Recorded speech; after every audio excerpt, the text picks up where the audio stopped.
Good evening. Tips para sa dagdag yung mga 15 seconds is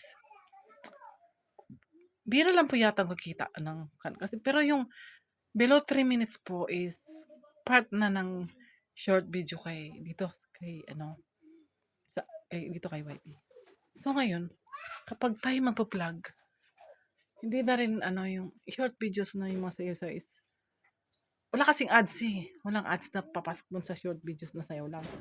Pero kung short video na content na video na kagaya itong siya nagsasalita tayo, nagbablog tayo ng short video na nagbablog tayo ng below 3 minutes, part pa rin siya ng short video. Kaya mas maganda gumawa ng below 3 minutes kasi short video siya.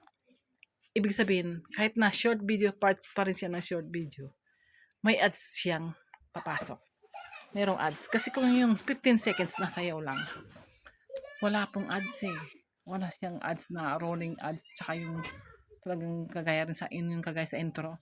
Kasi pag nag-scroll ka, walang ads may mga short videos na 15 seconds na yung mga sayaw. Pero kung short videos na yung nagbablog tayo, below 3 minutes siya. Pag in-scroll mo yan, may ads.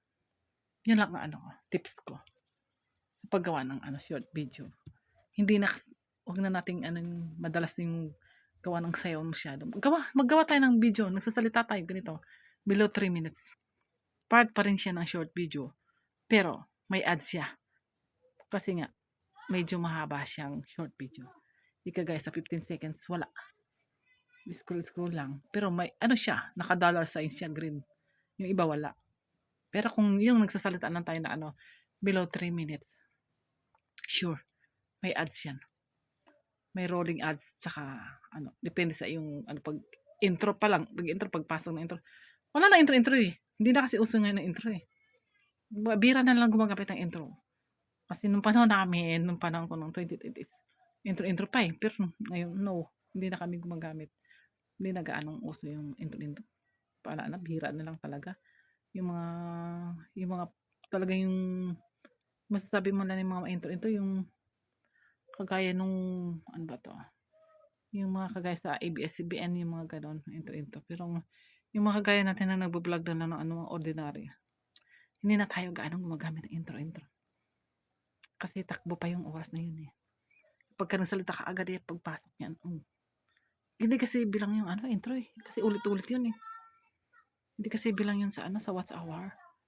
Kung isang taon di natin na ma-reach yung 4,000 watch hour, tanggal tayo uli ng ads, tapos panibago naman tayong pag nag-re-apply ng monetization.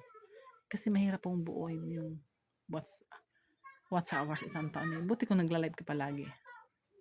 Kung buti ko sa pagla-live ko palagi is 1,000 views ka daily, okay yun. Kung gano'n naman, mas maganda yung short video na below 3 minutes. Kasi mas marami nanonood yun. Kasi maigsi. Kaya yun na rin ginagawa ko.